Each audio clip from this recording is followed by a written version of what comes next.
무릇 지킬 만한 것보다 더욱 내 마음을 지키라. 생명의 근원이 이에서 남이니라. 아멘. 네, 오늘 본문 말씀을 보면 누구나가 다 이해가 되시고 짐작이 가시는 말씀이시죠? 오늘의 주제는 오늘 본문 말씀처럼 마음의 중심을 두고 마음의 상처와 치유라는 주제로 나눌까 합니다. 사랑이 머무는 교회, 오늘 제가 처음 이 자리에 와서 쓰다 보니까 제가 긴장도 되고요, 떨리기도 하고요. 네, 좀 그런 부분이 있습니다. 이해해 주시고 들어주시면 감사하겠습니다. 오늘 본문 말씀에 보면은 더욱 내 마음을 지키라 그러잖아요. 우리가 살아가면서 지켜야 될 거 너무나 많이 있습니다. 하나님의 말씀에 계명도 있고 얼마나 많이 있습니까? 일일이 다 제가 설명하지 않아도 지켜야 될 게 너무 많이 있죠. 근데 하나님은 성경에서 뭐라 그러냐, 오늘 본문의 말씀에 있는 것처럼 무릇 지킬 만한 것들 중에 더욱이라고 그래요. 더욱 무엇을 지키라고요?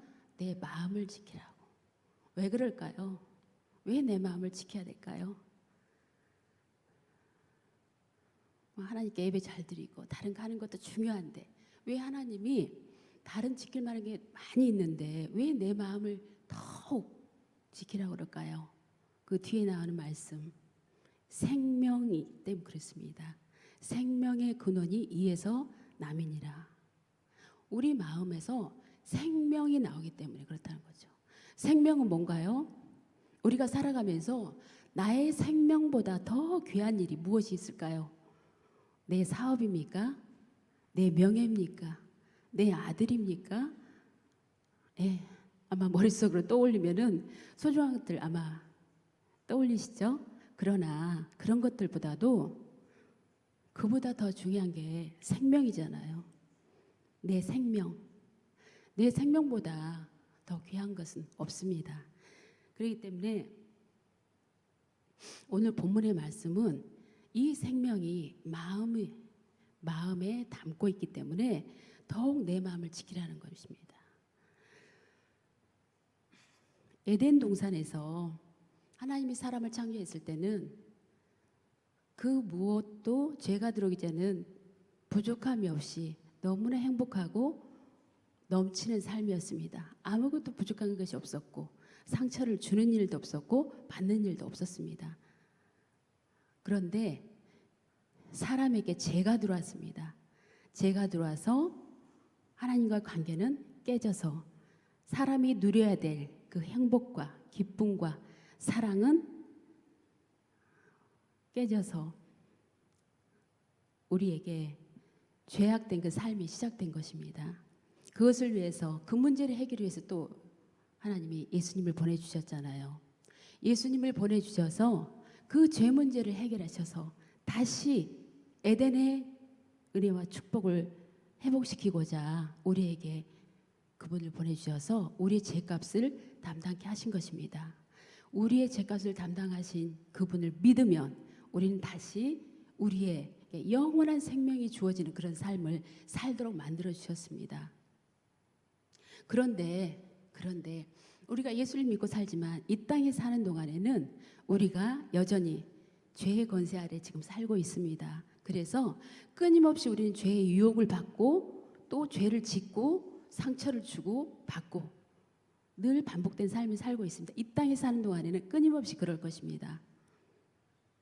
그래서 우리의 마음은 수도 없이 공격을 받아요.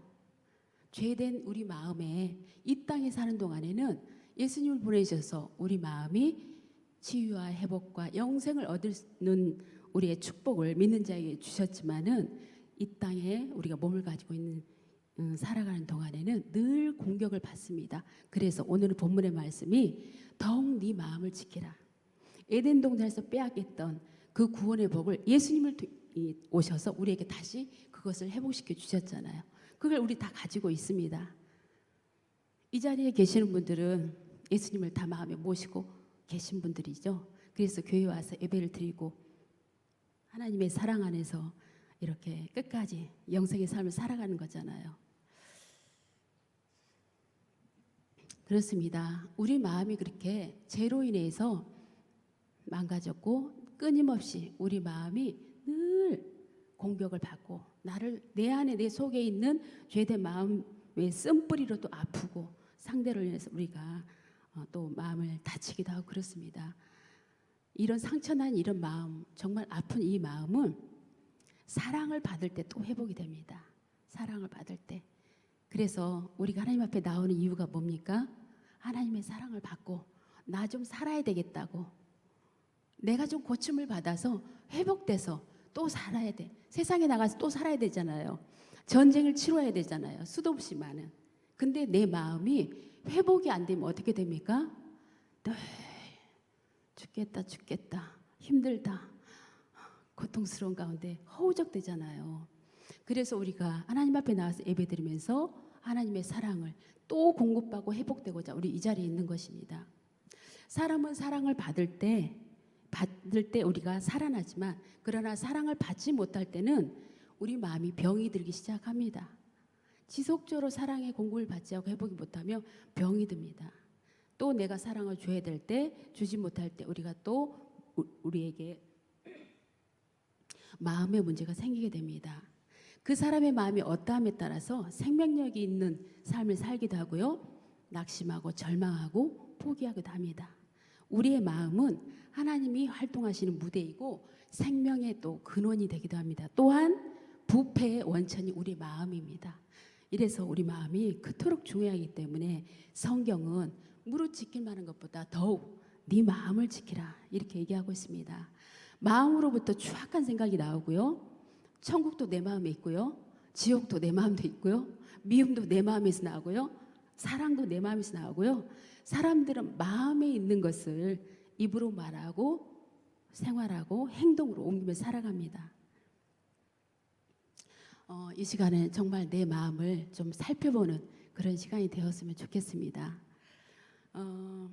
예수님께서 씨 뿌리는 비유를 통해서 얘기할 때 마가복음 13장 4절에서 7절에 보면은 4가지 마음의 밭을 얘기하고 있습니다. 씨 뿌리는 비유 다 생각나시죠?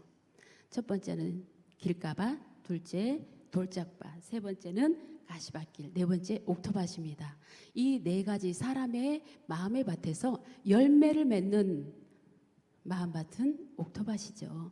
옥토밭은 정말 스스로가 잘하는 사람이에요.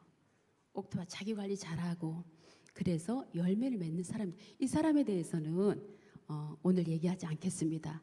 얘기할 필요가 없습니다. 너무 잘하고 있기 때문에. 그런데 오늘 이 3가지 열매 맺지 못하고 성장하지 못한 이 3가지 밭에 대해서 잠깐 성경을 통해서 나눠보겠습니다.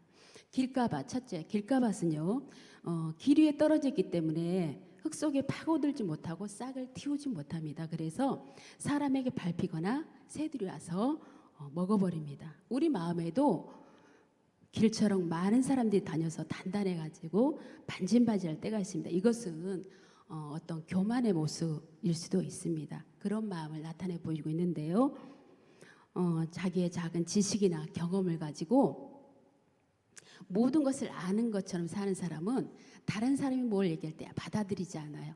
내가 다 알고 있으니까. 교만. 이처럼 하나님 말씀이 우리에게 들어올 때도 그런 똑같은 반응을 보여요. 그러니 내 안에 하나님의 말씀이 들어올 수가 없습니다. 길가밭은 그래서 성장할 수가 없는 마음이죠. 두 번째 돌짝밭입니다. 돌짝밭은 그 속에 돌이 많이 있다라는 뜻이잖아요. 겉으로는 흙에 덮여 있어서 씨앗이 뿌리를 내릴 수 있는 좋은 조건을 가지고 있는 것처럼 보입니다. 그러나 얇게 덮여 있기 때문에 얼마 가지 않아서 그 싹은 자랄 수가 없습니다. 왜 그럴까요?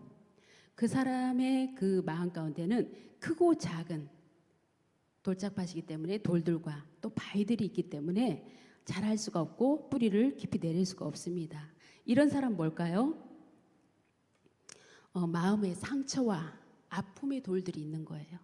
마음의 상처와 아픔의 돌들이 있기 때문에 인간관계에서도 성장하지 못하고 또 기쁨의 열매를 맺지도 못합니다. 마음속에 엄청난 그 응어리들 가운데 있기 때문에 사람들에게 상처를 줄 수 있는 그런 사람의 마음밭을 얘기하고 있습니다. 세 번째는 가시밭입니다. 가시밭은 뿌려진 씨앗이 얼마 가지 못해서 시들어 버리게 되는데요. 그 씨앗이 공급받아야 되는데 공급받지 못하고 얼마 있지 못해서 질식해 버리는 것입니다. 왜냐하면 잡초와 주변의 강한 뿌리 때문에 영양소를 충분히 공급받지 않기 때문에 곧 시들어 버리게 되는 것이기 때문입니다. 이런 사람은요, 크고 작은 근심과 걱정과 염려들로 인해서 그 말씀이 뿌리를 깊이 내리지 못해서 성장하지 못합니다. 우리 마음에 근심과 염려가 있다 보면요, 말씀이 내 안에 떨어졌는데 그 말씀에 집중하지 못하고 그 근심과 염려의 그 생각들로 가득 차 있어서 그 말씀이 완전히 내 것이 되도록 하지 못한다는 거죠. 영적으로 그 말씀이 떨어질 때는 은혜가 됐지만 얼마 가지 않아서 온데간데 그 말씀이 내게서 사라지고 없는 겁니다. 말씀이 뿌리가 내려서 옥토밭은 뿌리가 내릴 때 열매가 맺는 것입니다. 그런데 그렇지 못하기 때문에 우리 가시밭길과 또 돌짝밭과 길가밭은 성장하지 못하고 열매가 없는 게 특징입니다. 옥토밭의 얘기는 모든 그 사람들이 너무나 잘 알고 있는 그런 부분이기 때문에 뭐 많은 설명이 필요 없겠지만 그래도 옥토밭은 마음에 말씀의 뿌리가 충분히 내리기 때문에 잘 성장하고 뜨거운 여름에도 잘 견딥니다. 바람이 불고 폭풍이 불어도 잘 견뎌냅니다. 왜냐하면 뿌리가 잘 내려있기 때문에 뿌리가 튼튼하면 잘 자라고 잘 견디기 때문입니다. 그래서 아름다운 풍성한 열매를 맺어서 또 이 열매를 통해서 많은 사람들에게 많은 것을 나눠줄 수 있는 그런 나무로 자라게 되는 거죠. 지금까지 네 종류의 마음밭을 살펴봤는데요. 우리 옥토밭 외에 나머지 세 가지 밭, 열매를 맺지 못하는 그 마음의 주된 원인이 마음의 상처와 아픔이라고 저는 생각을 합니다. 많은 이유들이 있겠지요. 그렇지만 대체적으로 상처와 아픔으로 인해서 열매를 맺지 못하는 그런 결과가 있게 됩니다. 그래서 죄로 인해서 우리 마음은 부패되었고 불완전한 인간은 살아가는 동안에 언제 어디서나 상처를 받을 수밖에 없는 그런 가운데 있습니다. 그러나 우리가 이 아픔을 또 다른 사람에게 또 주고받고 하는 그런 삶을 살아가는 우리의 그 인생 가운데서 우리가 하나님의 은혜로 치유받았을 때 비로소 열매를 맺게 되는데요. 이 상처난 마음을 고슴도치에 비유하고 있어요. 고슴도치는 뭐가 있나요? 여기에 등에 가시가 있죠. 가시. 그러니까 우리 마음에 가시가 있다는 거죠. 고슴도치처럼. 그래서 고슴도치에 좀 비유를 하고 있는데요. 우리 상처난 사람들끼리 이게 고슴도치 그 예화를 들어서 얘기할 때 상처가 있는 그 가시가 있는 고슴도치가 서로 사랑하게 돼서 뜨겁게 포옹을 했대요. 포옹을 했는데 서로 포옹하는 순간에 가시로 다 상대방을 찌르게 되니까 너무 아픈 거예요. 너무 아파서 헤어졌어요. 헤어졌는데 다시 옛날에 애정이 생각이 나서 다시 또 만났어. 다시 또 만나가지고 또 막 끌어안고 너무 반가워가지고 포옹을 했는데 또 다시 이 고슴도치의 가시로 또 찌르게 되는 거예요. 그러니까 이 상처난 마음을 이제 고슴도치의 이제 비유해서 얘기를 제가 지금 하고 있는데요. 우리 안에 해결되지 못한 그 아픔과 상처가 있으면 결국에 시간이 지나면서 또 찌른다는 거예요. 상대를 또 찌르고 관계가 또 깨져요. 그래서 고슴도치는 결국에는 같이 못 살고 헤어지게 되었다는 그런 비유의 이야기를 제가 잠시 했습니다. 우리 삶을 잠시 들여다보세요. 나는 아픔이 없나요? 나에겐 상처가 없나요? 주지 않았나요?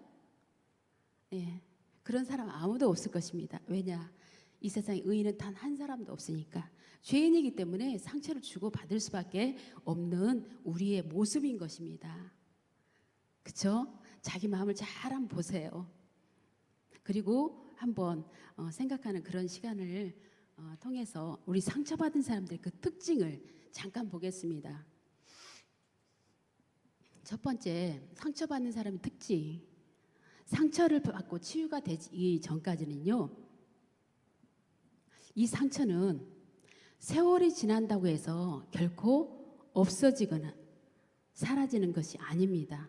그 오래된 그 상처는요, 자랍니다. 그래서 또 기회가 되면 또 이렇게 됩니다. 그런 애가 어떤가 있습니까? 우리가 부부싸움 할 때 생각해 보세요. 부부싸움 할 때 과거에 신혼 때 서운하게 했던 거 5년 뒤에 또 얘기하고 10년 뒤에 또 얘기하고 또 얘기하고 왜 할까요? 왜 할까요? 그게 해결이 안 됐거든요. 내 안에 해결이 안 됐기 때문에 자꾸 얘기하는 거예요. 근데 물론 남편도 받고 아내도 상처를 받고 얘기하는데 자기 상처 때문에 남의 상처가 안 보이니까 공감을 안 해주는 거예요. 이해 안 해주는 거예요. 그러다 보니까 10년, 20년 지나서 50년 돼서 황혼 이혼하고 못 살겠다 그러잖아요. 자녀들 장성에서 출가시키고 나면. 그래서 상처는 가만히 두면 세월 지나면 없어진다가 아닙니다. 두 번째, 상처는 우리의 자유와 기쁨을 박탈하게 되고요. 우리의 마음을 지배해요. 과거의 상처가 새롭게 살려고 하는 나의 모든 삶을 그 기억이 다시 생각날 때마다 지금 새롭게 시작하는 이 마음을 무참히 무너뜨리는 그런 결과를 가져오게 됩니다. 그래서 이 상처 때문에 지금 현실에 집중하지 못하고 최선을 다해서 살지 못해요. 그런 얘가 어떤 그런 부분이 있냐면요. 아마 인생을 이렇게 쭉 살아온 것을 한번 이렇게 떠올려 보세요. 과거에 내가 엄청난 상처에 의해서 슬픔이 있었다든가 아픔이 있었다든가 심한 분노가 있었다든가 그랬을 때 정말 어떻게 하고 싶은 이 마음이 들었을 때 나는 어떻게 했는가를 한번 떠올려 보세요.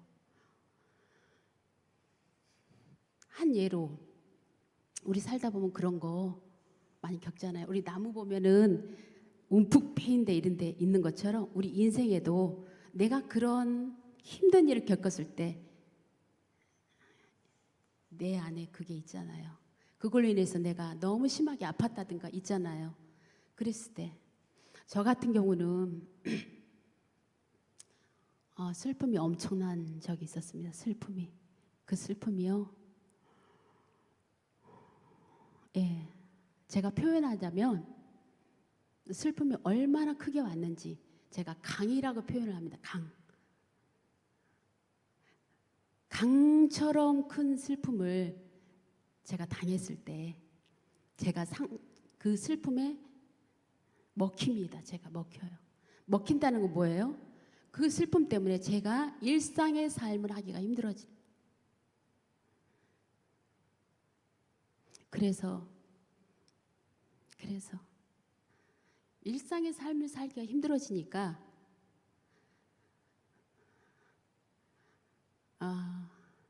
제 에너지를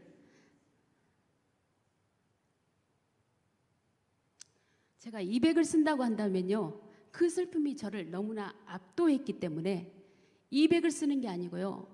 제 에너지를 20밖에 못 쓰는 거예요. 칠척 헥헥헥헥 거리면서 현실의 삶을 제대로 못 살고 얼마나 그게 힘들었는지 매일같이 그 슬픔이 저를 덮쳐오는 거예요. 그 슬픔이 덮쳐오는 게 너무 힘들어서 싫어서 제가 그 기억을 안 하려고 근데 어김없이 또 찾아옵니다. 그게 찾아올 때마다 또 아파서 너무 괴로워서 호통도 합니다. 마침 제가 상담과 치유 공부를 제가 했기 때문에 지금 이 자리에 제가 있을 수 있습니다. 제가 그때 그걸 공부를 하지 않았더라면 저는 아마 그때 주저앉아서 주저앉아서 다시 일어섰다 해도 거기서 그냥 그랬을 것 같아요. 그냥 포기하고 그냥 적당히 그냥 그 선에서 했을 것 같아요. 근데 제가 그 슬픔을 언제부턴가 정면으로 마주하기 시작했습니다. 정면으로 마주해서 슬픔이 찾아올 때 그게 너무 그걸 직면하려고 하면 막 힘이 들지만은 그러나 내 속에서 슬퍼하고 있는 내가 혼자서 이렇게 자꾸 방치해 두니까 자꾸 나를 알아달라고 기어기로 들어오는 거예요. 그래서 언젠가는 제가 슬픔아 찾아오너라. 내가 맞아줄게. 안아줄게. 제가 그랬어요. 그 기억이 딱 떠오르고 다시 또 이렇게 슬픔이 오게 되면요. 제가 그 슬픈 기억을 마주합니다. 맞아드렸어요. 맞아서 그 기억을 끌어안고 또 막 아파하면서 눈물을 흘렸습니다. 아파하면서 실컷 울어요. 아주 눈물콧 흘리면서 막 통곡하면서 울어요. 실컷 울어놓고 다시 또 보냅니다. 누구에게? 예수님께 보냅니다. 예수님께 보내고 살아가는데 또 슬픔이 찾아와요. 피하지 않아요. 그 기억이 떠올라요. 피하지 않고 다시 또 오면은 그 슬픔 속에 같이 들어가서 울어줍니다. 같이 울어요. 실컷 또 울어요. 근데 이 희한하게 이 횟수가요. 그 슬픈 날을 제가 외면하지 않고 슬픈 기억을 내가 일부러 피해서 생각하지 않으려고 안 하고 정면으로 그것을 마주하고 함께 했을 때 그 기억이요. 매일 하루 이틀 거리 왔던 이 슬픔이 일주일로 간격이 벌어져요. 그리고 그럴 때 또 찾아오면 또 같이 울어요. 그랬던 기억이 나중에 15일로 간격이 또 벌어져요. 그러더니 한 달로 벌어져요. 그러더니 3개월, 그러더니 1년에 한두 번밖에 안 찾아요. 지금은 그런 기억을 해도 그때 그 아팠던 기억을 해도 지금은 괜찮아요. 그래서 일상을 제가 삶을 살아가면서 다시 시작해서 다시 일어나서 신학을 공부하게 됐어요. 우리 인생 가운데 이 엄청난 분노든 슬픔이든 미움이든 나를 압도하는 그 엄청난 것들이 있습니다. 그것을 회피하지 마시고 이렇게 정면으로 마주할 수 있는 그 힘을 내가 어느 정도만 준비된다면 함께하는 사람이 있다면 그 부분들을 극복하고 해결하고 갈 수 있습니다. 그래서 자기 삶을 잘 살게 되는 것입니다. 세 번째, 인간관계를 상처는 파괴해요. 그리고 어떤 사건이 딱 발생했을 때 과거의 나의 그 아픈 기억, 나의 과거에 분노했던 그 기억 있죠. 비슷한 상황이 생기면 예를 들어서 그 상황이 50만 화를 내도 되는데 50만 내는 게 아니고요. 100, 200을 플러스해서 해버려요. 그러니까 상대방 오해할 수 있습니다. 이렇게까지 화를 낼 일이 아닌데 지나치게 거기에 감정을 실어서 하다 보니까 오해의 소지도 있는 거예요. 그래서 이 상처의 마음은 오래 둔다고 해서 줄어드는 게 아닙니다. 그리고 네 번째요, 상처는 반복이 됩니다. 우리 이제 성경을 봤을 때 여기 상처라고 표현했지만 아브라함이 거짓말했던 아내를 누이라고 거름했던 부분들도 또 아들이 또 그렇게 하고 야곱이 또 형을 속이고 또 야곱의 아들들이 또 아버지를 또 속이고 그러잖아요.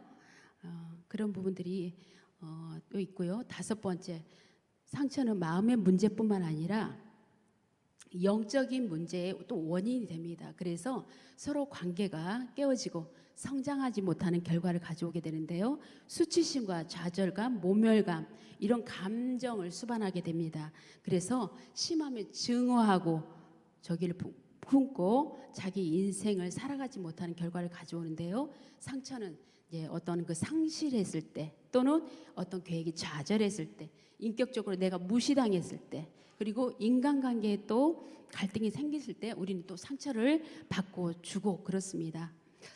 지금까지 어떤 상처의 특징들에 대해서 잠시 알아봤는데요. 대부분 사람들은 자신에게 상처가 있는데 무관심하게 방치하고 살아가는 경우가 대부분입니다. 그냥 넘깁니다. 그냥 무의식으로 넘기다 보면은 세월이 지나면 잊어버리고 살지 뭐 근데 그렇다고 그게 사라지는 게 아닙니다. 어느 순간에 생각지도 못할 때 툭 하고 올라옵니다. 그 기억이. 정말 좋은 기억이 재밌고 신나고 있는데 어느 날 과거에 어떤 안 좋았던 기억이 툭 올라와가지고 내가 그 좋았던 어떤 그런 마음들을 완전히 사라지게 하는 경우들이 많이 있습니다. 내 안을 성찰하고 내 안에 상처가 있음을 또 인정하면서 그 부분들을 내가 정말 이게 회복돼야 되겠구나. 정말 이 부분들이 내가 좀 챙겨봐야 될 어떤 그런 부분이라고 인식할 때 치유가 일어나게 되는 것입니다. 제가 아까 잠시 나눴지만은 하여튼 그런 부분들을 제가 슬픔을 겪었던 아까 얘기했던 부분들은요.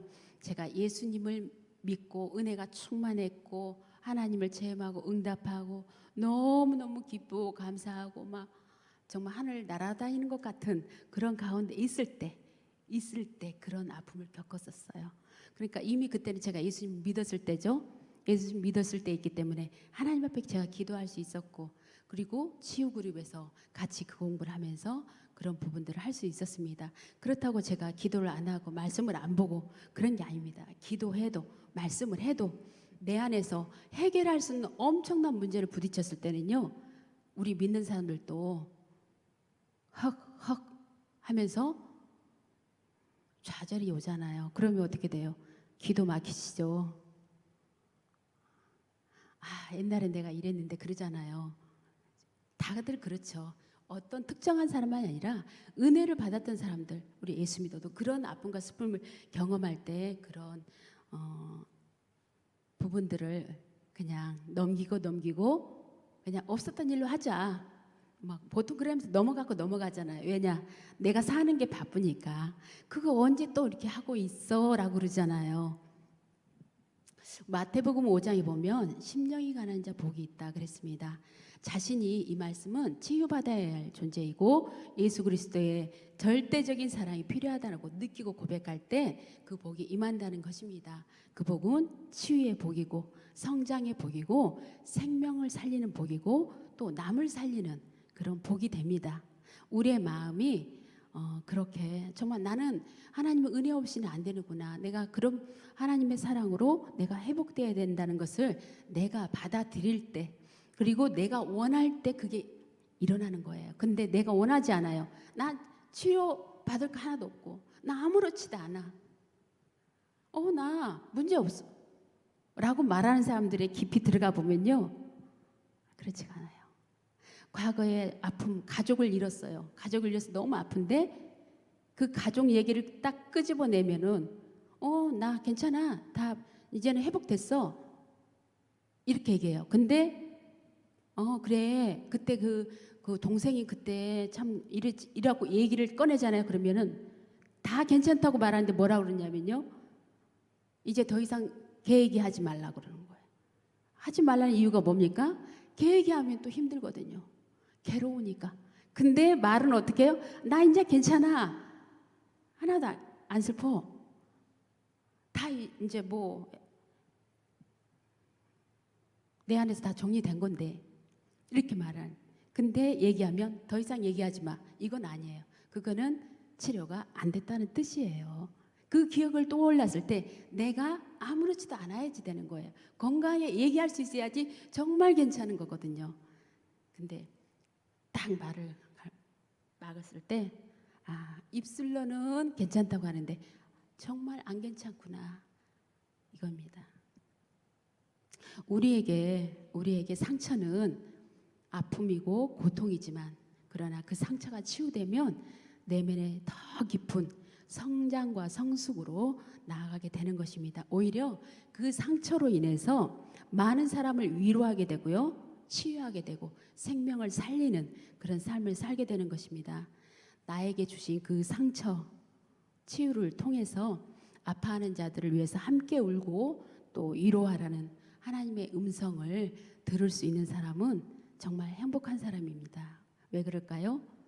내가 치유로 인해서 회복이 되고 다른 사람을 살리면 다른 사람 살리는 거. 우리 조그마한 어떤 씨앗을 심었는데 그 씨앗이 올라는 그 새싹을 이렇게 볼 때 어머 얘가 이제 살아 있었네. 죽은 줄 알았더니 싹이 올라는 거 보면 너무 이쁘잖아요. 너무 기쁘잖아요.